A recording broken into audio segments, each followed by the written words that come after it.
नमस्ते। मैं Mridula Saxena holistic living में आप सभी का हार्दिक अभिनंदन करती हूँ। तो आइए अपनी ये नई सीरीज़ जो मैंने शुरू की थी, टिप ऑफ द डे, इसमें आपको टिप्स दे रही हूँ।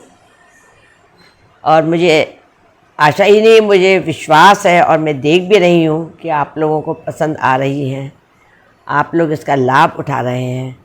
बस यही तो मकसद है, बस यही तो एम है मेरे इस YouTube चैनल का कि मैं आप लोगों को, मेरा अपना कुछ भी नहीं है, एक थोड़ा सा छोटा सा पुरुषार्थ है जो मैं कर रही हूँ, लेकिन उससे कितनी खुशी होती है मुझे, मैं आपके साथ वही खुशी शेयर करना चाहती हूँ।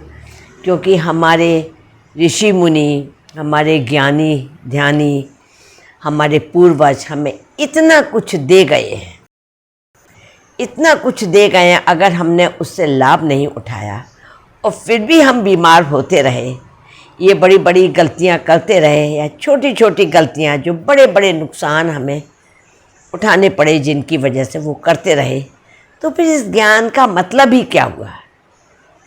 बच्चों, प्यारे मित्रों, ये तो व्यर्थ चला गया उन लोगों का पुरुषार्थ जिन्होंने इतना पुरुषार्थ किया। तो आइए चर्चा करते हैं। जैसे कि मैंने आपको बताया था, पिछले वीडियो में हमने चर्चा की थी दही के बारे में, तो उसी चर्चा को थोड़ा सा आगे हम और बढ़ाते हैं। देखिए, दही एक ऐसी डिश है ना, दही एक ऐसा खाद्य पदार्थ है, मैंने आपको बताया था, जिसमें हमें लाइव बैक्टीरिया मिलते हैं, जो कि हमारे लिए बहुत आवश्यक हैं और फायदेमंद, बेनिफिशियल हैं। हमें बहुत ही ज़्यादा बेनिफिट्स होते हैं इनसे, ठीक है।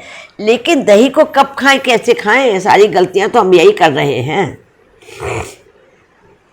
ठीक है। तो आपको क्या करना होगा कि आपको कुछ नियम तो मैंने बता दिए पिछले वीडियो में, कुछ नियमों को मैं आगे और बढ़ाती हूँ। तो आप देखिए कि दही की तासीर गर्म होने के बाद भी, दही और आपके फल, दो चीज़ें ऐसी हैं कि अगर आप सूर्योदय से पहले खाएंगे, अब आप सोचेंगे सूर्योदय से पहले तो ठंडक होती है और दही का तो तासीर गर्म है, तो हम खा सकते हैं? नहीं, यही तो मैं आपको बताने जा रही हूँ।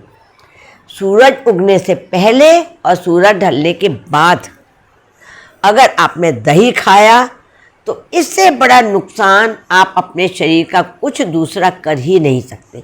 जहाँ ये आपको, आपके लिए अमृत का काम करेगा मित्रों, प्यारे बच्चों, वहीं ये आपके लिए, अगर आपने जल्दी सवेरे खाया और लेट आपने शाम को खाया, ये आपके लिए जहर का काम करे। क्यों? आप देखिए कारण इसका जानिए कि दही जो होता है, एक तो हमारे खून को गाढ़ा कर देता है, थिक चीज़ होती है ना, करके जाती है, और आप उस वक़्त खा रहे हैं जबकि अभी सूरज उगा भी नहीं है, अभी हमारे शरीर में पूरी तरह से गर्माई अभी आई भी नहीं है, करके अर्ली मॉर्निंग की बात कर रही हूँ मैं, सूरज उगने से पहले की आपको, और इधर शाम को, तो ये हमारे ब्लड को थिक कर देता है। दूसरा, हमारे ब्लड के, रक्त के जो स्रोत होते हैं, जहाँ से रक्त की नलिकाएं, आपकी ब्लड वेसल्स जहाँ से प्रारंभ होती हैं, जहाँ से शुरू होती है, उन स्रोतों को ये बंद कर देता है। आप सोचिए, है कितना बड़ा नुकसान कि ब्लड सर्कुलेशन में कितनी ज़्यादा अनियमितता, मतलब कितनी बड़ी गड़बड़ी हो जाती है यदि हम दही को लेट नाइट खाएंगे या हम सूरज उगने से पहले सवेरे खाएंगे। ऐसा तो बहुत छोटी सी चीज़, आप कहेंगे क्या गड़बड़ी हो जाएगी, हम करके देखेंगे। आप अपना लीजिए, आप करिए, देखिए, 2-4 दिन खाइए, फिर देखिए उसका असर, ठीक है। तो ये गलती हमको नहीं करनी है दही के बारे में। दूसरा, मैं आपको बता ही चुकी हूँ कि दही में चीनी मत डालिए, जो बाज़ार की बनी हुई चीनी होती है, शक्कर है ना, जो ग्रेन वाली आती है, उसको नहीं डालना। बूरा, खांड, कुछ भी डाल के खाएंगे मीठा तो मल्टीप्लाई हो जाएंगे बैक्टीरिया। तीसरी बात, आप देखिए, मैंने कुछ कॉम्बिनेशन भी आपको बताए, जैसे दही के साथ मैंने खीरे का कॉम्बिनेशन बताया, आपको नहीं खाना है, ये आपके लिए बहुत गड़बड़ कर सकता है। क्या गड़बड़ होने वाली है, किस तरीके से हमारा पेट, हमारा डाइजेस्टिव सिस्टम इसको लेगा, ये हम नहीं जान सकते। समझ में आया? लेकिन आपने कुछ गड़बड़ तो अभी तक कर ही ली है अपने शरीर के साथ, लेकिन प्लीज़ इसको अब आप बिल्कुल भी ना करें। और दूसरी बात आप देखिए, एक चीज़ का जो मैं नाम लेने जा रही हूँ ना, सुनते ही आपके मुंह में पानी आ जाएगा। हम सभी बहुत चाव से इसको खाते हैं, बहुत प्यार से इसका सेवन करते हैं, ठीक है। और आप देखिए, हर त्योहार पर, विशेष ओकेजन पर, शादी ब्याहों में, बड़ी बड़ी पार्टियों में ये डिश विशेष रूप से सजाई जाती है और जिसके चाहने वाले 100% लोग होते हैं। नाम जानना चाहेंगे आप? इसका नाम है दही बड़ा। आह, क्या शानदार, क्या डिलीशियस होता है, कितना अच्छा स्वाद। दही बड़े तो मुझे बहुत ही पसंद है, मैं बहुत ही खाता हूँ। लेकिन होशियार हो जाइए बच्चों आप। देखिए, हमारे जो आयुर्वेद के ऋषि हुए हैं, सुश्रुत ऋषि हुए, जो वो तो सर्जन भी थे, सर्जरी भी उसमें हुआ करती थी। उसके बाद हमारे ये चरक ऋषि हुए, तो उन्होंने आयुर्वेद का ज्ञान दिया। धन्वंतरी हुए ऋषि हमारे, और चरक ऋषि के तो चरक संहिता काफ़ी देशों में, ऐसा मैंने सुना है, मैंने तो जाके प्रैक्टिकली देखा नहीं है, कि चरक संहिता, चरकोलॉजी पढ़ाई जाती। आयुर्वेद के उनके जो टिप्स हैं वो वहाँ पर सिखाई जाती। वांग भट्ट हुए, सबसे लास्ट में हमारे आयुर्वेदाचार्य हमारे वांग भट्ट हुए थे। उन्होंने कुछ नियम दिए हैं। तो आयुर्वेद का नियम यह है कि द्विदल जिसके 2 दल होते हैं, मतलब दाल जो होती है ना, आप उसको जब तोड़ते हैं तो 2 पार्ट में टूटती है ना, 2 दल में टूटती है ना, वो साबत नहीं रहती है, चाहे चना चाहे दाल कुछ भी चीज़ हो, इसलिए उसको द्विदल कहते हैं। तो द्विदल के साथ दही का कॉम्बिनेशन हमारे लिए बहुत ही नुकसानदेह है बच्चों, और जिसमें कि विशेष रूप से उड़द की दाल बताई गई है। उड़द की दाल और दही का कॉम्बिनेशन जितना गलत कॉम्बिनेशन है, जितना हार्मफुल कॉम्बिनेशन है, उतना दूसरा कॉम्बिनेशन कोई नहीं है। आप एक टेस्ट कर लीजिए।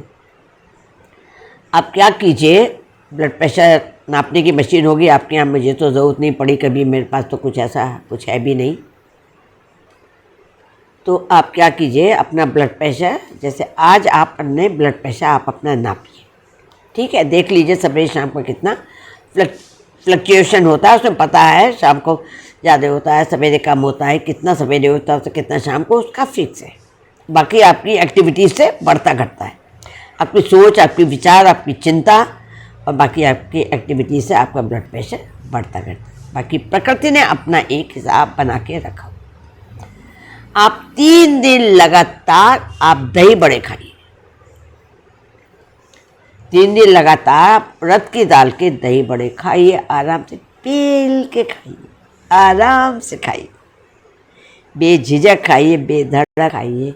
और 3 दिन के बाद फिर आप अपना ब्लड प्रेशर मापिए, स्वयं ही मापिए, आपको पता चल जाएगा। इसमें मेरा तो कुछ है ही नहीं, ये ऋषि मुनियों का, ये आयुर्वेदाचार्यों का ज्ञान दिया हुआ, ये गलत हो ही नहीं सकता, क्योंकि उन्होंने अनेकानेक लोगों पर ये टेस्ट करने के बाद ही इन नियमों को हमको दिया है, ठीक है। तो ये कितना नुकसानदेह कॉम्बिनेशन है, तो इसका ऑप्शन निकालिए। कभी कभार तो कहते हैं कि भाई छूट दी ही जाती है, तो आप खाली उड़द की दाल मत लीजिए, ठीक है। आप क्या कीजिए, उड़द की दाल कम, मूंग की दाल है तो वो भी द्विदल, लेकिन जितनी उड़द की दाल की दुश्मनी है, भाई किसी की दुश्मनी ज़्यादा होती है ना, जैसे हमारी भी किसी किसी से दुश्मनी ज़्यादा है ना, किसी किसी देश को हमें आँख नहीं भाता ना हमें, है ना, नाम नहीं लेना चाहूँगी मैं यहाँ, तो किसकी दुश्मनी ज़्यादा है, तो उड़द की दाल की दही से दुश्मनी ज़्यादा ही, तो आप उसको मिलाइए, कभी साल में 1 बार या साल में 2 बार। देखिए होली, दिवाली, रक्षाबंधन या कुछ त्यौहार 3 महीने 4 महीने में ही 1 बार कोई आता है। उस समय आपको छूट है, आप खा लीजिए, लेकिन लगातार 2-3 दिन तक मत खाइएगा। और खाली उड़द की दाल के बना के मत खाइएगा, नहीं तो आपका ब्लड प्रेशर फ्लक्चुएट हो जाएगा। ठीक है, तो आज के लिए दही से संबंधित मैंने आपको सारी जानकारियाँ दे दी। हाँ, छाछ के बारे में मैंने और आपसे कहा था मैं बताऊंगी, चलिए बता देती हूँ यहाँ पर ही करके। ये तो टॉपिक आज फिनिश हो जाएगा आपका दही और छाछ का। देखिए तक्रम कहते हैं ना, संस्कृत में एक श्लोक है, भोजनांते पीबेत तक्रम, भोजन के अंत में पीबेत तक्रम। तक्रम कहते हैं, तक्र कहते हैं छाछ को। अब छाछ कौन सी होती है? हमने दही लिया, ऐसे ऐसे मथा और लिया, उसको पी लिया, उसमें घी, उसमें मक्खन और उसमें साथ कुछ है, उसको छाछ नहीं बोलते, तक्रम नहीं बोलते उसको।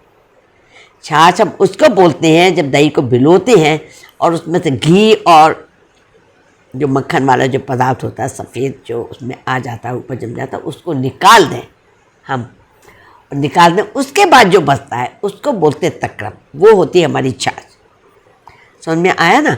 तो आप घर में भी बनाएं, मिक्सी में बना लीजिए या आप लकड़ी के रही से। देखिए कोई भी एल्युमिनियम की या लोहे की दूध में, दही में चीज़ का इस्तेमाल मत कीजिएगा। केवल लकड़ी की मतनी जो है उससे मतिएगा, नहीं तो आप मिक्सी में निकाल लीजिए। और फिर जो ऊपर झाग जैसा आ जाता है ना, चिकनाई आ जाती है, उसको निकाल दीजिए। जो बचेगा तक्रम, उसका आप सेवन कीजिए। लेकिन तक्रम का अभी एक नियम है कि उसको हमेशा खाली पिया जाता है। अभी हम उसमें दुनिया भर के मिर्च मसाले, चाट मसाले क्या क्या डाल लेते हैं। देखिए कोशिश कीजिए कि आप उसको अकेला पिए, और तक्रम जो आप बनाएंगे उसको पतला बनाइए, बहुत गाढ़ा नहीं, लस्सी की तरह मत बना दीजिएगा, उसको आप पतला बनाइए। और अगर आपको उसको डालना है तो भुना हुआ हींग जीरा आप डाल सकते हैं उसमें।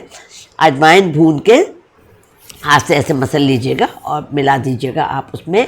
और काला नमक, काला नमक पता है आपको, आंवला पड़ता है उसमें, हरण पड़ती है, और हरण को तो दूसरी माँ बोला गया है, इतनी ज़्यादा फ़ायदे की चीज़ होती है। तो काला नमक थोड़ा सा, और अगर सफ़ेद नमक डालना है तो केवल सेंधा नमक का ही इस्तेमाल कीजिएगा, जिससे उसके जो गुण हैं तक्रम के, वो गुण एज इट इज़ उसमें रह जाएं, जिससे कि आप जब छाछ पी रहे हैं तो आपको उसका पूरा लाभ तो हो सके। तो आज आपने जाना कि दही सूरज उगने से पहले और सूरज ढलने के बाद नहीं खाएंगे, दही हमेशा मीठा खाएंगे। अगर नमकीन खाना है तो भी मैंने आपको बताया था, पतला करके खाइएगा, उसको गाढ़ा गाढ़ा पीस ऐसे करके मत खाइएगा। उसमें काला नमक, सेंधा नमक, हींग जीरा ही डाल के खाएंगे। कोशिश करेंगे कि हम मीठा ही खाएं। और आप दही बड़े खाली उड़द की दाल के मत खाइएगा, कभी साल में 1 बार खा लिए तो चलेगा। क्योंकि अगर आपने शरीर को इतना मजबूत बना लिया तो लक्कड़ पत्थर हजम हो जाएगा। लेकिन जब हम बहुत नियम से चलते हैं तो शरीर भी पूरी तरह से सेंसिटिव हो जाता है, फिर उन चीज़ों को लेता नहीं है, फ़ौरन रिएक्शन होता है, फ़ौरन रिएक्ट करता है। ठीक है, कोशिश मत कीजिएगा। उड़द मूंग की दाल मिला लीजिएगा, या उड़द की दाल के साथ जो दाल आप मिलाना चाहे मिला लीजिएगा, और तब आप दही बड़े बना के खा लीजिए। उसमें सेंधा नमक डालिए, हींग जीरा डालिए, अजवाइन डालनी है तो डालिए, लेकिन शाम को सूरज ढलने के बाद आपको नहीं खाना। ये नियम हो गए। चौथा तक्रम के विषय में नियम कि भोजनांते पीबेत तक्रम, भोजन के अंत में हम क्या करते, कभी पहले पी लेते हैं, कभी बीच बीच में पीते रहते, कुछ मालूम ही तो नहीं है बच्चों। मुझे तो मैंने बताया, मेरे पिताजी ने, मेरे पिताश्री ने बचपन से ही हमें इन चीज़ों का ज्ञान दिया, तो बहुत कुछ मालूम था। रहा सा आपने योगाचार्यों, आयुर्वेदाचार्यों के साथ रह के, वैद्यों के साथ रह के, और इतनी पुस्तकें पढ़ के, इनकी बांग बट के, उनकी सबकी काफ़ी अपने बांग बट के चेले भी हैं जिन्होंने ये पुस्तकें पढ़ के और आगे भी अपनी पुस्तकें लिखी हैं। उन सभी को पढ़ के मैंने ये सब ज्ञान को निकाला है, और आपको देने के लिए मैंने समय निकाला। तो इसके लिए आपने मेरे लिए समय निकाला। एक्चुअली आपने मेरे लिए नहीं बल्कि अपने लिए ही समय निकाला है, तो इसके लिए आपका बहुत बहुत धन्यवाद।